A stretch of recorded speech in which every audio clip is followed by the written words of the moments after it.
Bueno, muchas gracias, Laura, por la clase. Bueno, gracias y me quedo en silencio para escucharlo a Esteban. Gracias a ustedes, ¿eh? Bueno, Esteban, todo tuyo. Bueno, muchas gracias. A ver, esperen. Ahí está, ¿me escuchan ahí? Sí, Perfecto. Bueno, me encantó la clase de Laura, la verdad, muy linda, muy práctica. Tengo que aplicar acá para poder arrancar. Bueno, muchas gracias por la invitación a este segundo año. Es un gusto estar compartiendo con ustedes esto. No tengo absolutamente ningún conflicto de interés. Pongo esto porque generalmente esta es la placa que más rápido pasan. La pasan y uno no puede ver. Y es importante saber si es speaker de alguien, si no, quién. Absolutamente ningún conflicto de interés. La clase de hoy se llama Desde el glicocálix hasta la hipertensión. Y es curioso que del glicocálix no se habla. Nadie habla. Y miremos cómo viene aumentando la ciencia sobre el glicocálix y cada vez se investiga más y cada vez se habla menos. Vamos a tratar de repensar viejas ideas de esto. Y esta clase viene con advertencias. En mi práctica trato de hacer todo lo que dijo Laura. Trato de seguir las guías, trato de bajar la presión todo lo que puedo. Lo que vamos a hacer hoy es un ensayo de pensar un poquito afuera del frasco y tratar de entender en qué estamos haciendo las cosas mal. Personalmente creo que a nuestro pensamiento médico lo que le falta son categorías. Tenemos que entender que nos faltan categorías para poder clasificar. ¿Qué quiero decir con esto? Si yo le digo, por favor, separame la ropa sucia de la ropa limpia, y no tenemos la categoría de ropa, no podemos distinguir una cortina de una toalla, de un trapo, de una sábana, de una bandera, de una ropa. No tenemos categorías para poder clasificar. Y en hipertensión, sobre todo, tenemos muchas cosas sueltas. Hipotensión vasovagal, hipertensión de guardapolvo blanco, hipertensión enmascarada, hipertensión esencial, hipertensión en respuesta a. Son cosas que no tienen una categoría muy clara y no entendemos muy bien por qué pasan. Pasan, nada más que pasan.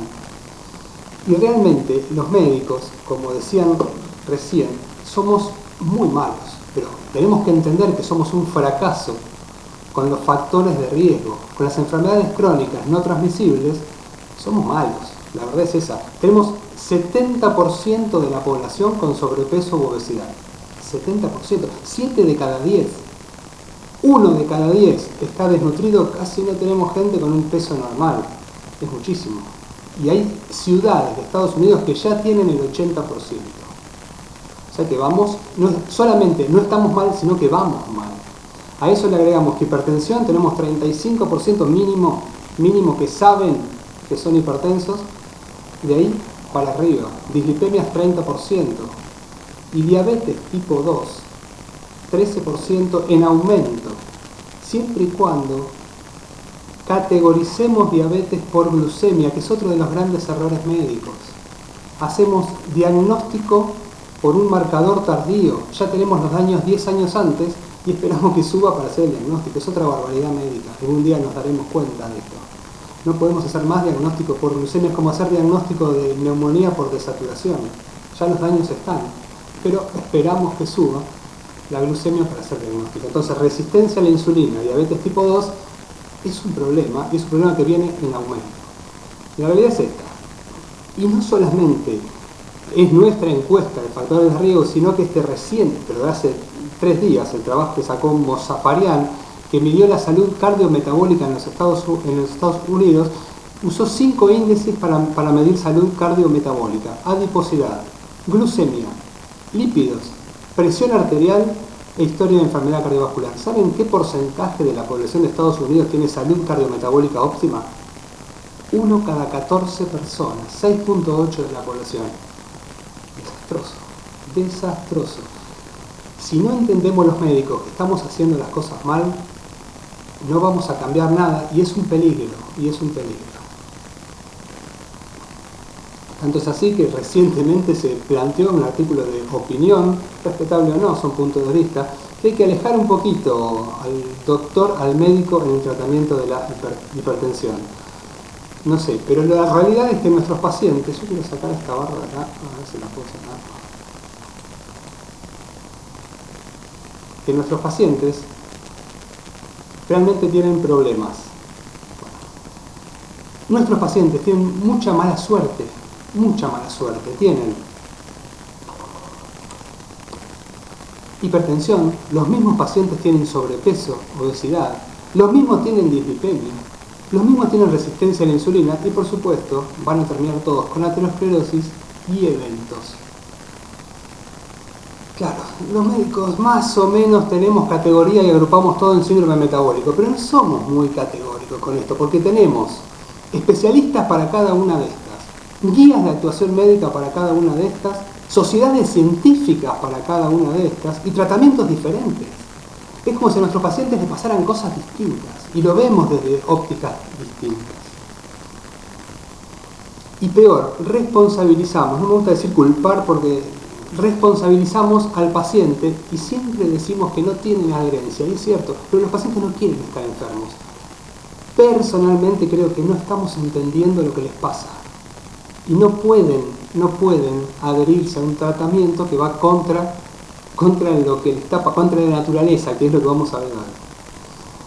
Nuestro primer gran problema es que no estamos pudiendo controlar los factores de riesgo y estamos llenos, repletos de variables. Tenemos mioquinas, interleuquinas, endotelinas, tenemos muchas variables que suben, bajan, se modifican, pero no tenemos ningún modelo para que estos datos se puedan expresar. No tenemos categorías para que se expresen.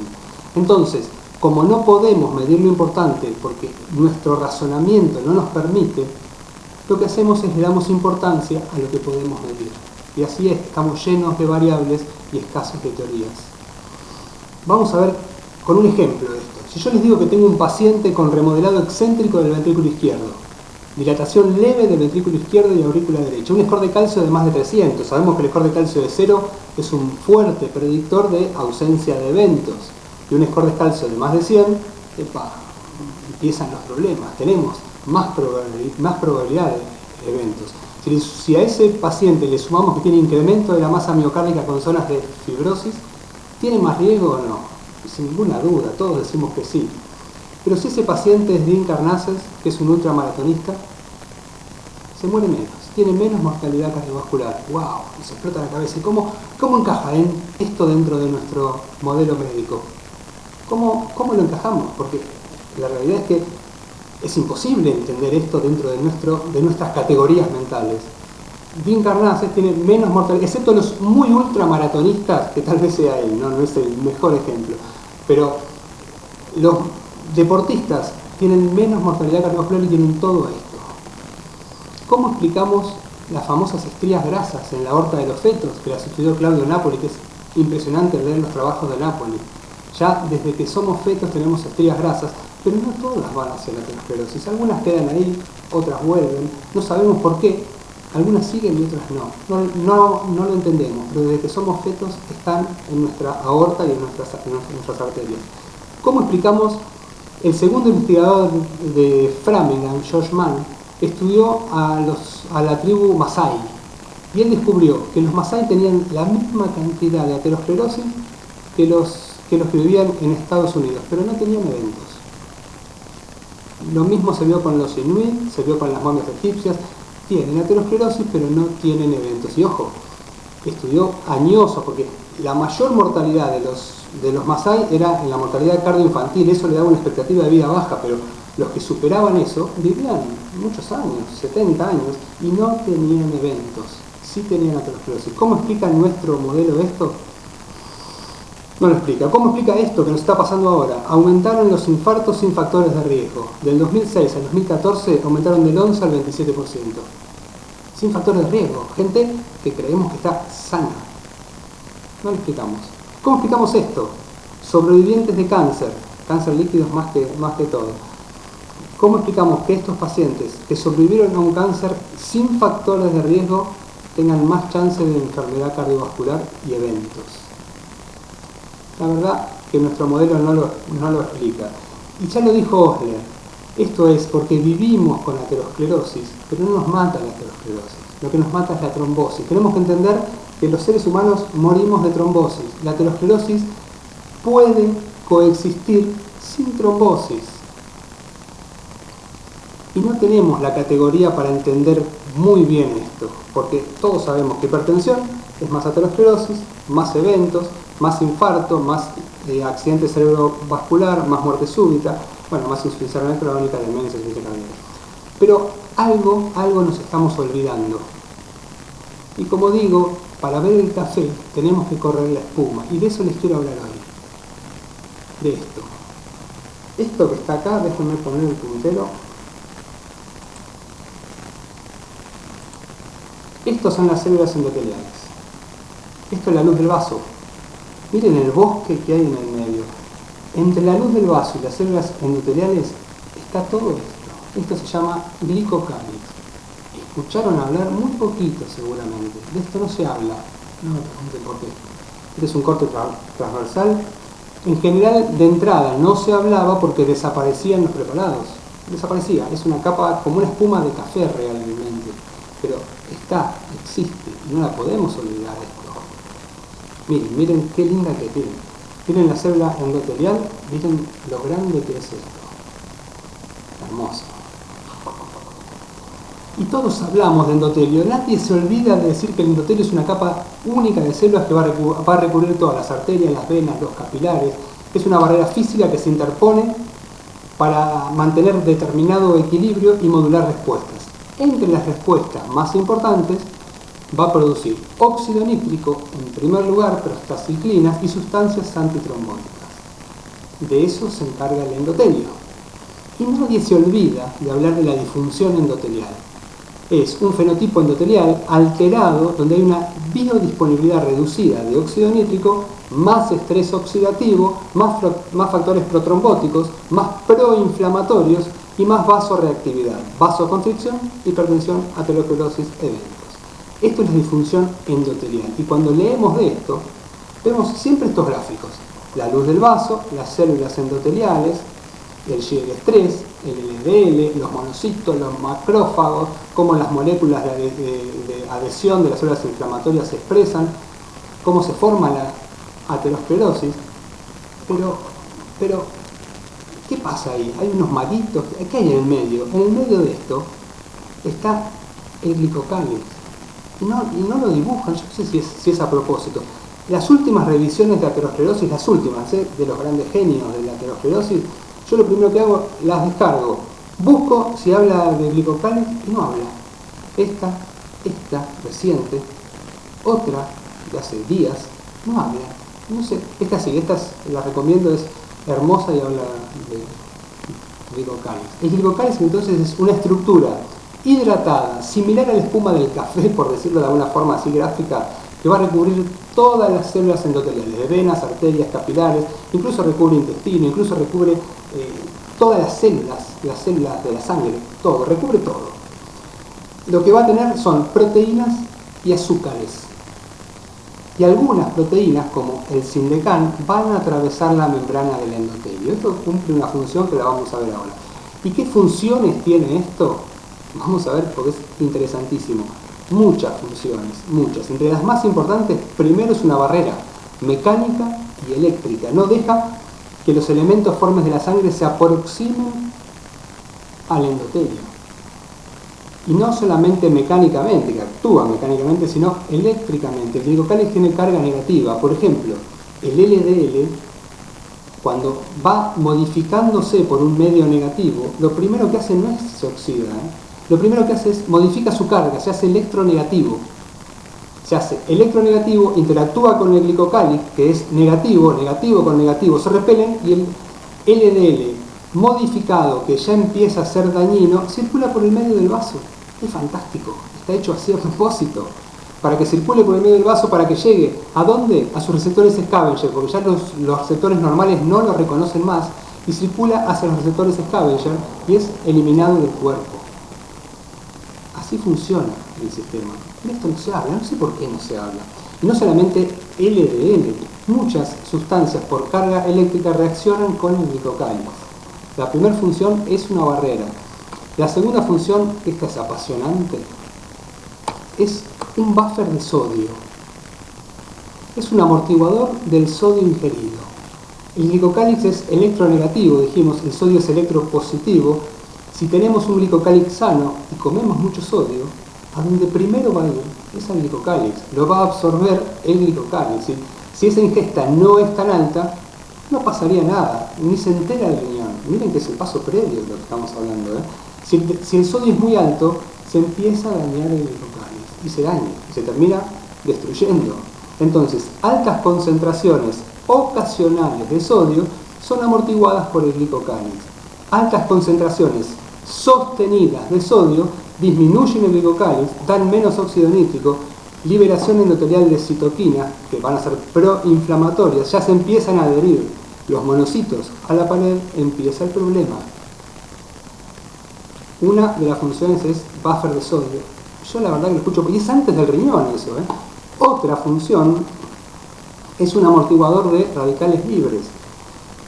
Ya están entrando en escena los radicales libres como el centro del problema. A nivel molecular, a mí no me gusta hablar mucho de moléculas porque el problema no son las moléculas, el problema es el medio que hace con esas moléculas, pero vamos a hablar un poquitito.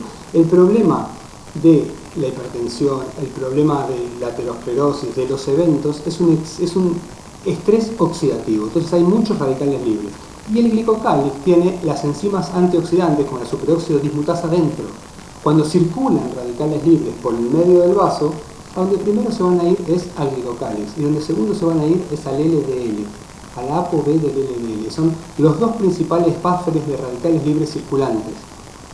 El glicocálix, con sus enzimas antioxidantes, lo trata de neutralizar y el LDL modifica su estructura de ApoB y es sacado del cuerpo por los receptores scavenger. Pero el glicocálix tiene un límite, como todo en nuestro cuerpo, como todo es un juego bioquímico. Cuando se acaban determinadas enzimas, empiezan los problemas. Esos radicales libres lo empiezan a destruir. Entonces, va a funcionar como un amortiguador hasta determinado punto. Pasado ese punto, esos radicales libres del medio empiezan a destruir el glicocálix. Y recuerden que los radicales libres son producto de un metabolismo alterado. Por ejemplo, una sobreingesta. Por ejemplo, lo que nos pasa al 70% de nuestra población. El problema no es ni qué comen ni qué no comen, es por qué empezaron a comer los seres humanos de una forma desaforada. Y eso, recuerden que no comemos ni grasa, ni lípido, ni azúcar, comemos electrones que impactan en la cadena transportadora de electrones. Y eso genera radicales libres, y eso impacta en el glicocálix. Ojo. Y también en el LDL. Miren, otra cosa importante del glicocálix. ¿Se acuerdan del principio de Starling?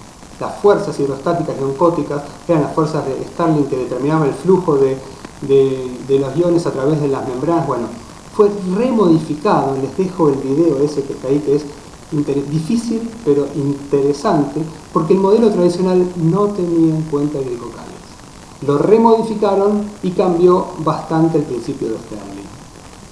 Otra de las cosas que hay que recordar. Es un poderoso mecanosensor y transductor de lo que está pasando en la luz del vaso. Esto es una célula endotelial, ahí tenemos glicocálix.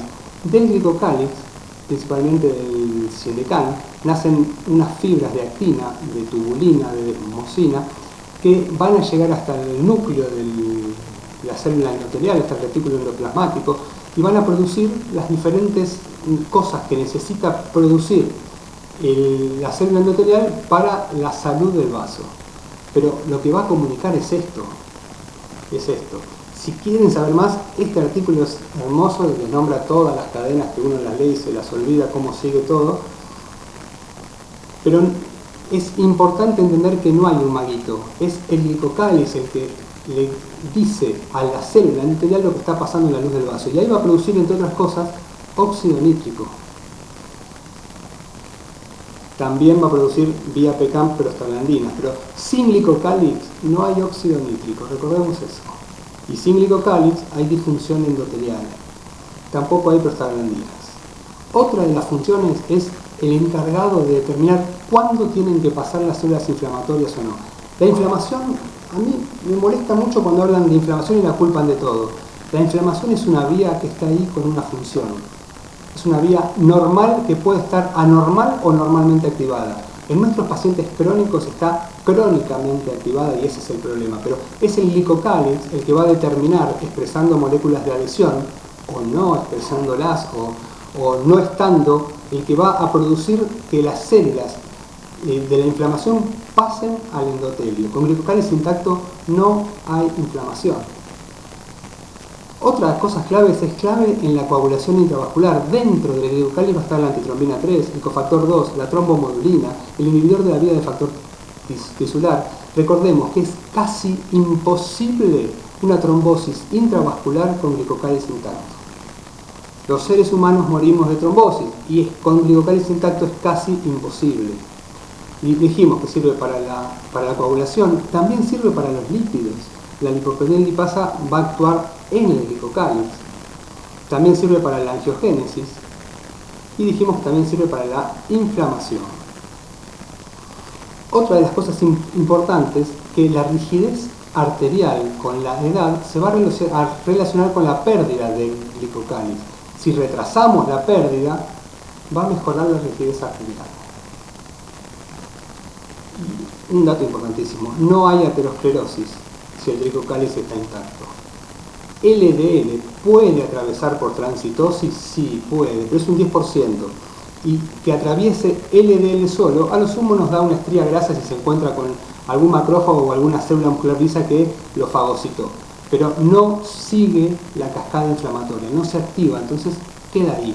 Necesitamos destrucción de glicocálix para que no solo pase el LDL, sino que pase también todas las células de la inflamación. Con glicocálix intacto no hay aterosclerosis.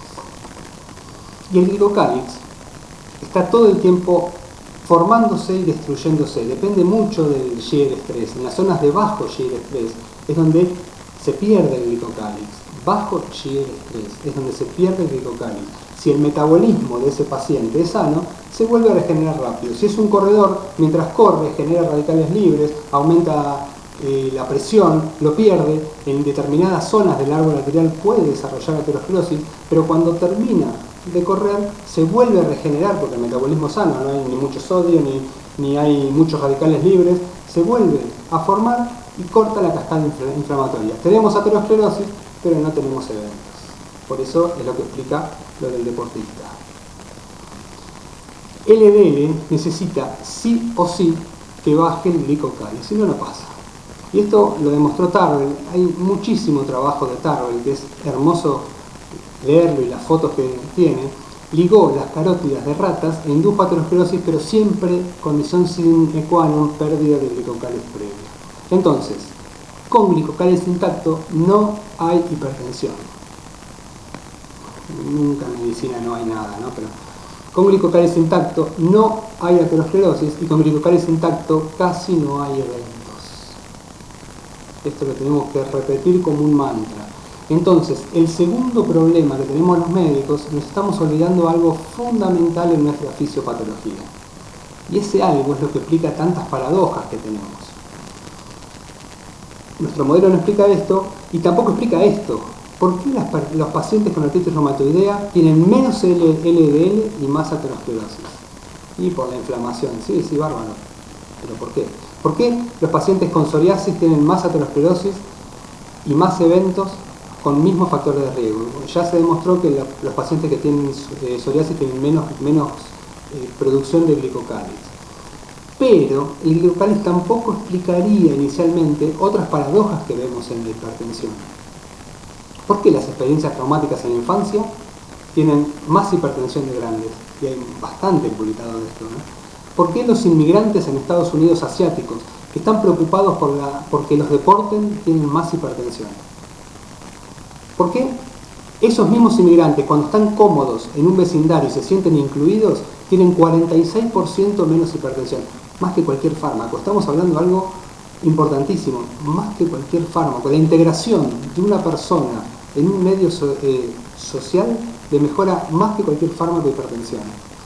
¿Por qué los quintilos de menos recursos, los pacientes con menos recursos tienen 52% menos control de su presión arterial? ¿Por qué la hipertensión es mucho más prevalente en pacientes de bajos y medios ingresos? ¿Por qué se mueren más con respecto a hipertensión los pacientes de bajos y medianos, los países de bajos y medianos recursos. Tanto es así que la American Heart ya lo incluye, los determinantes sociales, ya lo incluye en serio, porque antes los nombraba muy tímidamente, ahora los incluyen en serio, los incluyen y están los determinantes sociales. Y si queremos saber por qué, este trabajo de Bruce McEwan falleció hace muy poquitito, que es el concepto de carga alostática, el concepto de alostasis lo describió Peter Sterling, y Bruce McEwan le agregó lo que era carga alostática. El estrés produce disfunción mitocondrial y produce aumento de radicales libres al sistema. Y ahí es como está explicado esto. Entonces, nuestro modelo no explica esto, pero tenemos que entender que somos organismos conectados a un medio, que reaccionamos a ese medio y que vamos a intentar sobrevivir modificando variables. Y modificando esas variables vamos a pagar un precio. Seguramente que vamos a pagar un precio, pero vamos a sobrevivir. Sin tener esa capacidad, nos hubiéramos muerto mucho tiempo antes. La hipertensión secundaria es fantástica, porque todos entendemos... Todos entendemos que en una coartación de aorta tenemos un daño puntual en este nivel, la presión va a estar aumentada acá, no hay ninguna duda, la hipertensión es una manifestación de este problema. En la estenosis de la arteria renal tenemos un daño, no hay ninguna duda, daño inicial, la hipertensión es un marcador de que algo está pasando. En el feocromocitoma igual. Ahí casi no tenemos dudas que ni siquiera es una enfermedad la hipertensión, es la manifestación de otra. Y en la hipertensión esencial es exactamente lo mismo, lo que pasa es que no prestamos mucha atención. Lo que está pasando es algo más chiquitito, pero está pasando algo, se está destruyendo algo está pasando en las paredes de nuestras arterias. Y si bien este trabajito creo que este es, para mí es un clásico de los nuevos, que explica las tres grandes bases de la hipertensión esencial: la alteración renal, simpático-parasimpático, y la vasoconstricción producida por todo lo que ya sabemos. Y acá es donde ponen el famoso diagrama de Page, donde arriba de todo ahora tienen el estrés oxidativo. Todas estas, las tres, dependen inicialmente de un estrés oxidativo. Entonces, los pacientes diabéticos, la insuficiencia renal, las enfermedades autoinmunes, la hipertensión, el tabaquismo, la radiación, la obesidad, las infecciones crónicas y agudas, la dislipemia, la contaminación ambiental, los tóxicos, ¿qué tienen en común? Claro, alguien me dirá que todos producen aterosclerosis. Sí, bárbaro. Pero, ¿por qué todos producen aterosclerosis? ¿Qué tienen en común? Esto es cómo interactuamos nosotros con el medio, lo que igual denomina el esposoma. Los estresores ambientales, los socioeconómicos, los urbanos, los mentales, cómo van a interactuar con nuestro transcriptoma, epigenoma, proteoma, metaboloma y microbioma. Y sí o sí, lo que tienen en común todas estas cosas que producen aterosclerosis y eventos es que hay un estrés oxidativo aumentado, hay radicales libres aumentados en el sistema. Es la condición sine qua non, no tendríamos enfermedad. El estrés oxidativo. Y así es que ya empieza a aparecer en la mayoría de los trabajos el paso previo a toda la fisiopatología conocida en hipertensión es el estrés oxidativo. Puede venir vía mitocondria o vía narcofatoxidasa. Esto funciona así porque los radicales libres, tener un poquito es bueno y tener mucho es malo. Esto se conoce como hormesis, que mucho no se habla en la facultad de esto. La verdad suena medio a una medicina rara, pero así funciona la mayoría de las cosas en nuestro cuerpo. Tener un poquito de radicales libres es bueno, que son el producto de desecho de alguna forma del metabolismo, porque activa sistemas antioxidantes. Y es bueno que los vaya activando. Un poquito de estrés es bueno, pero tener mucho es malo. Realmente. Esto se conoce como esta curva, la dosis hormética. Un poquito de estrés es bueno, mucho estrés es malo, necesitamos una dosis de estrés adecuada para activar sistemas que ya están para eso. Con el ejercicio pasa exactamente lo mismo, que es lo que explica lo que pasa en el deportista. Tenemos que nada de ejercicio es malo, el sedentarismo mata, hay un rango muy amplio, por suerte es muy amplio, y si nos pasamos de ese rango, por esta misma razón entramos en problemas. Entonces, aterosclerosis es igual a radicales libres aumentados. Los radicales libres destruyen glicocálix. El glicocálix en un ambiente sano se vuelve a recomponer y todo queda ahí, se bloquea la cascada de la inflamación. Si tenemos estresores crónicos como los que tenemos actualmente, van a impedir la recomposición. Y sin glicocálix tenemos disfunción endotelial, hipertensión. Vamos a hacer un juicio abreviado a la hipertensión arterial, en base a todo esto que yo dije. La acusada es la hipertensión. Viene con los cómplices que también fueron aprendidos: obesidad, dislipemia y resistencia a la insulina. Están todos acusados de aumentar la principal causa de muerte de los seres humanos, la mortalidad cardiovascular.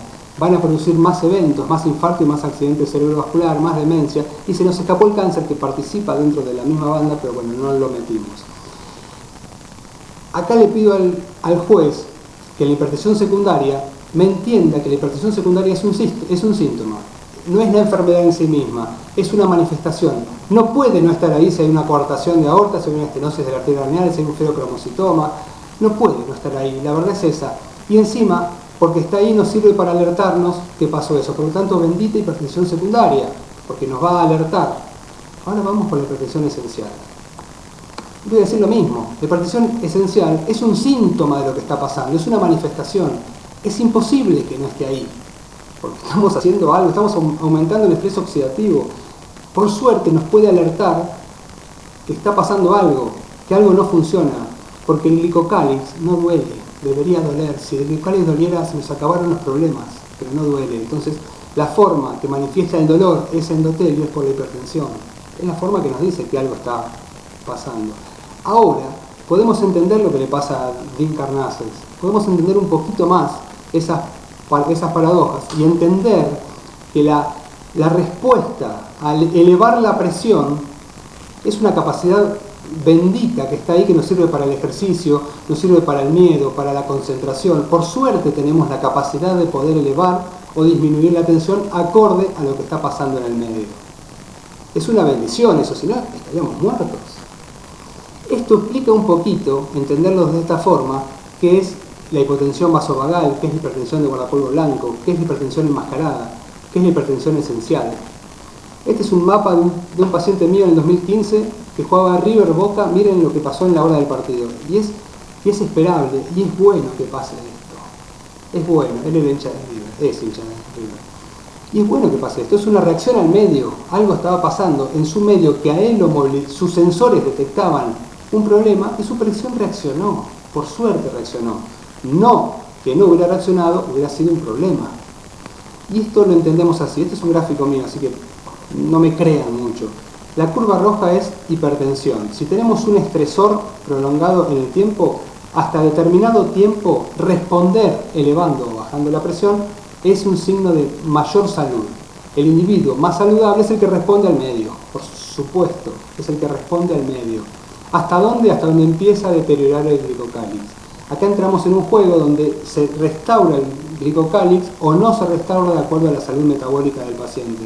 Y por supuesto que esa salud empieza a deteriorarse y llega a un punto que tenemos grandes problemas. Pero necesitamos esta primera etapa para estar vivos. Esta primera etapa es fundamental para estar vivos. Y bueno, ya esto es un precio que estamos pagando por tener un estresor crónico. El problema no es la respuesta hipertensiva. El problema no son todas las moléculas que se activan, que suben, que bajan. El problema es el estresor crónico. Ese organismo está reaccionando a algo.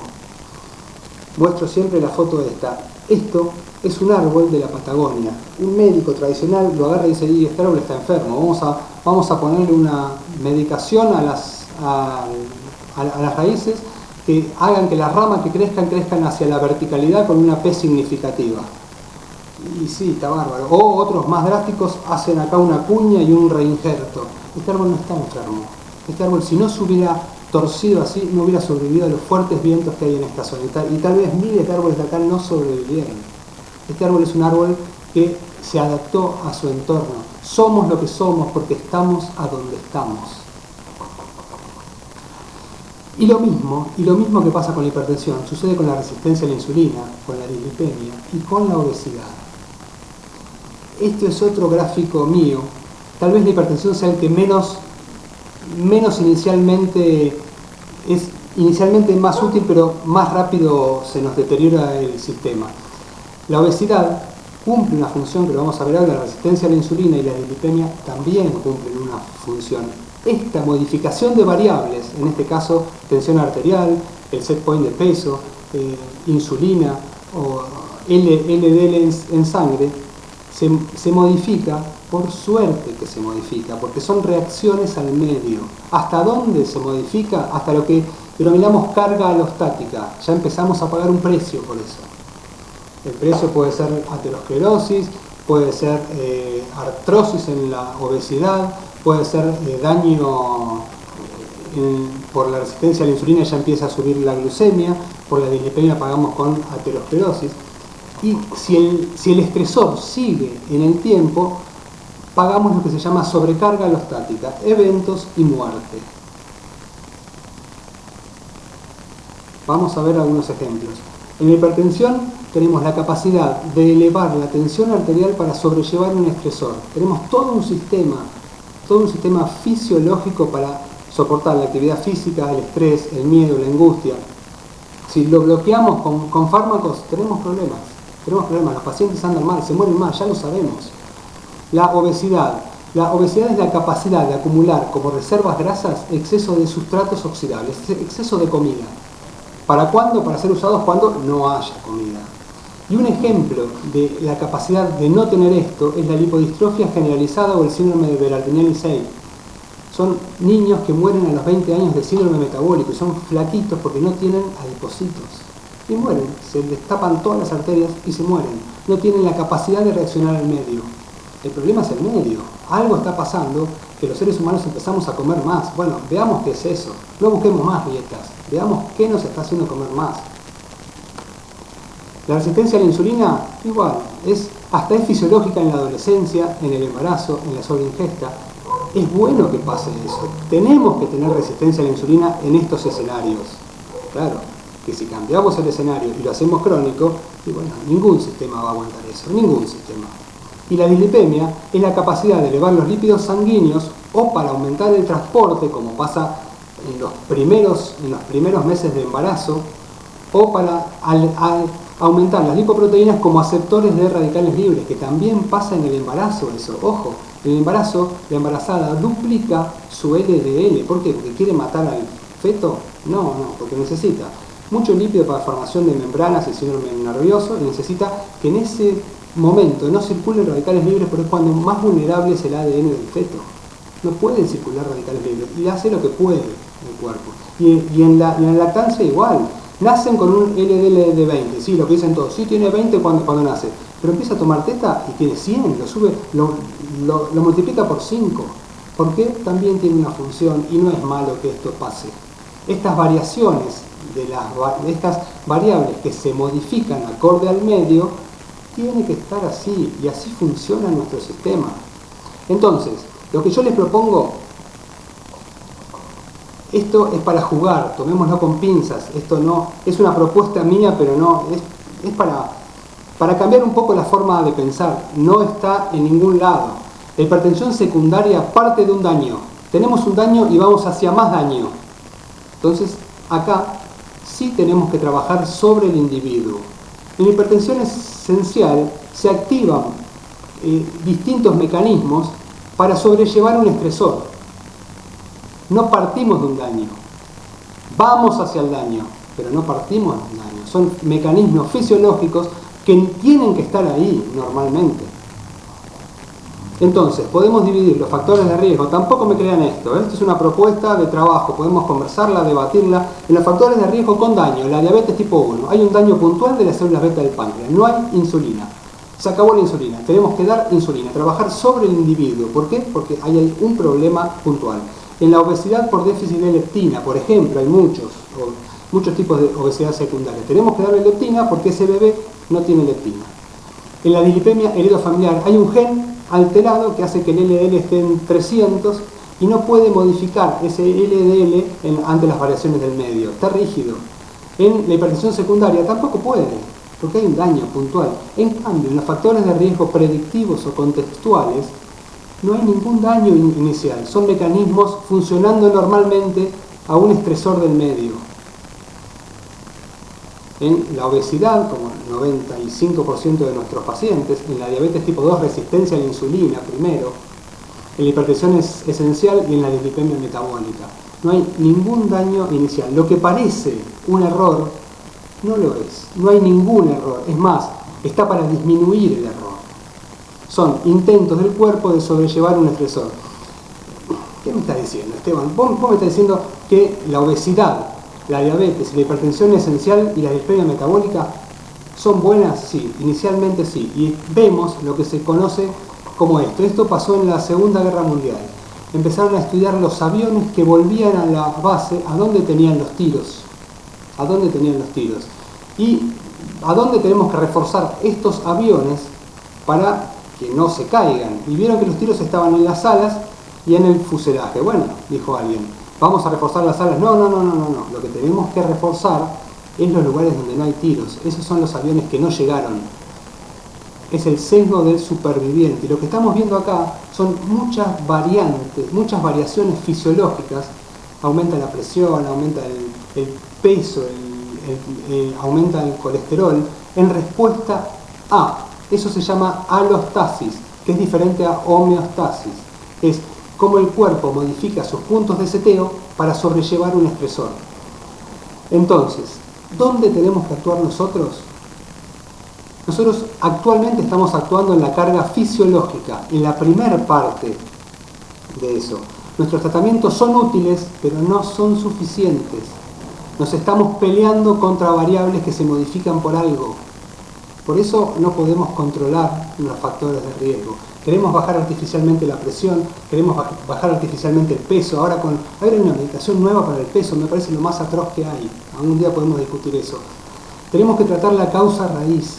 Los ultraprocesados, los ciclos de alimentación versus no alimentación, los determinantes sociales, el ejercicio de fuerza, la exposición al sol, los ritmos circadianos. Tenemos que actuar acá. Y sí usar todo el arsenal que tenemos para ayudar a esto. Entonces, en este grupo, en los factores de riesgo con daño, necesitamos mucha tecnología, mucha ciencia, porque hay que producir lo que falta, hay que dárselo y tenemos que enfocarnos en el individuo, que es el enfermo. En cambio, en estos, predictivos o contextuales, lo que tenemos que tratar es el entorno del paciente, tratar el medio, porque el problema, inicialmente, después sí se va a deteriorar ese individuo, pero inicialmente no está en el individuo. Y tratar un número de presión solamente es equivalente a un plan social. Nos va a ayudar, nos va a calmar las tensiones, nos va a disminuir la carga alostática, vamos a ver representado en los trabajos que disminuyen los eventos. Nos da tiempo, pero no soluciona la causa raíz. Lo que estamos haciendo ahora es un equivalente a los planes sociales. Estamos actuando a corto plazo, dejamos que el estresor persista y somos como esos gobiernos que multiplican los planes sociales y la pobreza a la vez. Claro. Y muchos se benefician, muchos gobernantes con eso, y muchas entidades médicas también se benefician con sus charlas, con su promoción de fármacos, pero tenemos que usar las dos cosas, usar los planes sociales y terminar con la pobreza, terminar la causa raíz que tienen estos pacientes. ¿Y qué podemos hacer? Lo que estamos haciendo. Básicamente, seguir usando lo que estamos haciendo, pero entender cómo funciona el sistema y ser parte para luchar, porque es un tema complejo y apasionante, porque se acaben determinadas hipótesis que estamos manejando los médicos, como la hipótesis lipídica, que culpa algo que realmente no es porque existe un antídoto, o la hipótesis calórica, que culpa las calorías cuando realmente el problema está en otro lado. Entender lo que está pasando y después participar como sociedades científicas en la resolución del problema. Pedir por la igualdad social, pedir por cosas que francamente demostraron que disminuyen la presión. Como sociedades científicas tenemos que participar de eso.